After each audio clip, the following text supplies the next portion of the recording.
I'd like to talk to you about what I find a fascinating topic.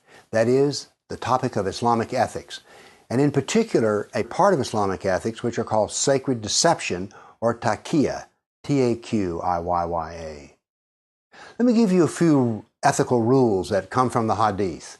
A Muslim doesn't cheat another Muslim in business. A Muslim doesn't kill another Muslim. A Muslim doesn't touch another Muslim's wife. And a Muslim doesn't lie to another Muslim. Do you notice something here? That's right. You and I are left out because you see, Islam is not a symmetric ethical system. The golden rule is symmetric. Do unto others as you would have them do unto you. That is, there's a balance here. The other and yourself are seen as equal. But in Islam, if you're a kafir, you're never equal to the Muslim. Islam does not have a golden rule. The kafir is always inferior. Now then, let's talk about lying and deception. First, let's start with the fact that Allah has 99 names, and one of those 99 names is He is the best of deceivers. But Allah is also the best of plotters and schemers.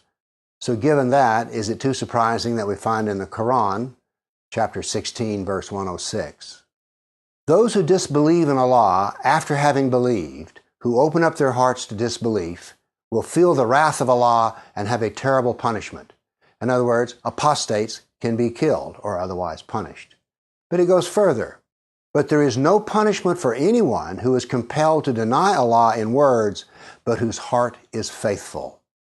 So in other words, a Muslim can lie about Islam if it serves Islam. And one of the ways he could serve Islam is that the Muslim is not discriminated against. Here we have another in chapter 3, verse 28.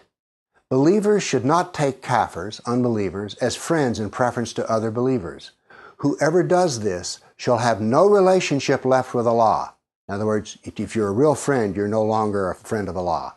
Unless you but guard yourself against them, taking precautions. What this is interpreted to mean is that a Muslim can act friendly, but he's not actually the friend. That's what is wrong. In other words, a Muslim may never give preference to a kafir over a Muslim. There are, by the way, no less than 12 verses which say that a Muslim is not the friend of a kafir. Now let's turn to the Hadith. Muhammad, who will kill Ka'b bin Ashraf, who has offended Allah and His Prophet? A Muslim, I will, Muhammad. Would you have me do so? Yes. In order to kill him, I will need to deceive him. May I do that? Muhammad, yes. So, the Muslim deceived Ka'b bin Ashraf and he did kill him. What is this? This is the Sunnah of Muhammad. It is possible to lie to the kafir as long as it advances Islam. This is the nature of Takiyya. Now there's another way in which a Muslim can lie. There's a hadith, a fairly well-known hadith, in which there are 3 reasons for Muslims to lie. One is jihad, that is the struggle against the kafir. So a Muslim can lie to you anytime he needs to advance Islam. The other is a Muslim may lie to another Muslim if it will make the situation better. And a husband and wife may lie to each other as long as it smooths the relationships in the household. So deception is part of Islam.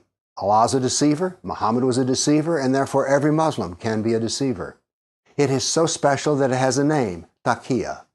So the next time you're hearing something about Islam that just doesn't sound right, and it comes from the mouth of a Muslim, you're right. It's not right. It's a lie. It is Takiyya. Thank you.